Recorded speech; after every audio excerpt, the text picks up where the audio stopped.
ভগবান শ্রীকৃষ্ণের মতে এখন আমাদের জীবনে স্ট্রেসের কোনো ঘাটতি নেই। আর স্ট্রেস থেকে মুক্তি পাওয়ার জন্য আমরা ডাক্তার এবং বিভিন্ন এক্সপার্টের পরামর্শ নিয়ে থাকি। কিন্তু আপনি কি জানেন, শ্রী ভগবদ গীতায় এই সমস্যাগুলির সমাধান অনেক আগে থেকেই দেওয়া আছে। যদি আমরা গীতার এই উপদেশগুলি সঠিক অর্থ বুঝে সেই মতো চলতে পারি, তবে অনেক সমস্যার সমাধান আমরা নিজেরাই করতে পারি। শ্রীকৃষ্ণের মতে যে গীতার সারাংশ বুঝেছে সে জীবনের প্রকৃত অর্থ বুঝে। ভগবান শ্রীকৃষ্ণ কুরুক্ষেত্রের যুদ্ধের সময় অর্জুনকে কিছু উপদেশ দিয়েছিলেন, যার ফলে অর্জুনের পক্ষে ওই মহাযুদ্ধ জেতা সহজ হয়েছিল। জীবনের মূল সত্য গীতার এই উপদেশগুলি এই ভিডিওর মধ্যে লুকিয়ে আছে। বিশ্বাস করুন, আপনাদের মনে যত প্রশ্ন আছে সেগুলির উত্তর না জানি আপনি কতদিন ধরে খুঁজে চলেছেন কিন্তু পাচ্ছেন না, তাই এই ভিডিওর মাধ্যমে আপনারা সেই সব প্রশ্নের উত্তর পেয়ে যাবেন। ক্রোধ মানুষের সবচেয়ে বড় শত্রু। রাগ মানুষের থেকে সব কেড়ে নেয়, কিছুই ফিরিয়ে দেয় না। সর্বদা মনে রাখবেন, রাগের থেকে ভ্রমের সৃষ্টি হয়, ভ্রম থেকে মনে ভয় সৃষ্টি হয়, তখন সুবুদ্ধি বিনাশ ঘটে এবং ঠিক ভুল জ্ঞান লোপ পায়, আর এরপরেই মানুষের পতন ঘটে। 2, সন্দেহ মানুষের মন থেকে সুখ কেড়ে নেয়। সন্দেহ একটি মানসিক রোগ, যা শুধু আপনাকেই না, আপনার চারপাশের মানুষজনকেও একটা অস্বস্তিকর পরিবেশে ঠেলে দেয়। অহেতুক সন্দেহ সম্পর্কের ভেদাভেদ সৃষ্টি করে। গীতায় বলা আছে, যে ব্যক্তি সন্দেহপ্রবণ হয় সে ইহলোক কিংবা পরলোক কোথাও গিয়ে শান্তি পায় না। সন্দেহ শুধু অশান্তিই ডেকে আনে জীবনে। 3, কাম ক্রোধ আর লোভ ত্যাগ করুন।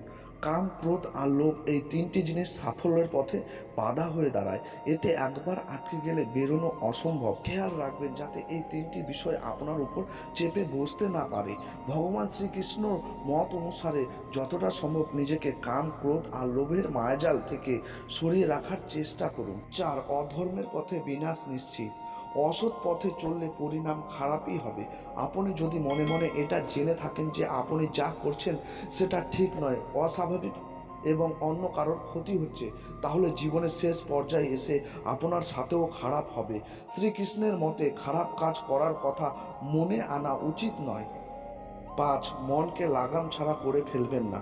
মনের কথা শোনা উচিত, কিন্তু তার মানে এটা নয় যে যা মন চাইবে তাই করবে। যার নিজের মনের উপর নিয়ন্ত্রণ নেই তার মনই তার জন্য সবচেয়ে বড় শত্রু। আপনার মন যদি আপনার নিয়ন্ত্রণের বাইরে চলে যায়, তাহলে তার থেকে বড় শত্রু আর কেউ হতে পারে না।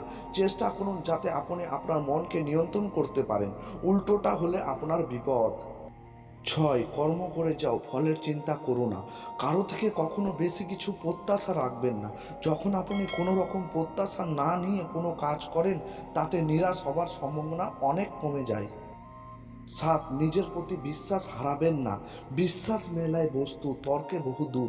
আদিকাল থেকে এই কথাটি প্রচলন রয়েছে। মানুষ নিজের উপর থেকে যদি বিশ্বাস হারিয়ে ফেলে তবে তার পতন বাধ্য। তাই শ্রীকৃষ্ণের মতে যেটা একবার ঠিক করবেন সেটা করার চেষ্টা করুন। কখনো নিজের প্রতি বিশ্বাস হারানো উচিত নয়।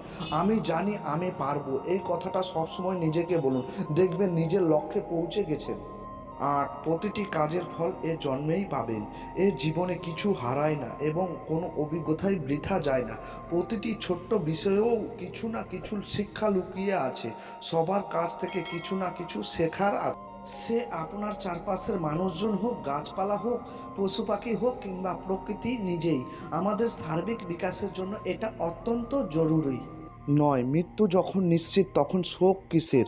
এই সংসারে যার জন্ম হয়েছে তার মৃত্যুও নিশ্চিত। যে এসেছে সে একদিন না একদিন যাবেই। জীবনের এই চরম সত্যকে মানতে শিখুন। এমন পরিস্থিতিতে তার জন্য শোক করে নিজের জীবন বিসর্জন দেওয়া ঠিক না, এটা প্রকৃতির নিয়ম।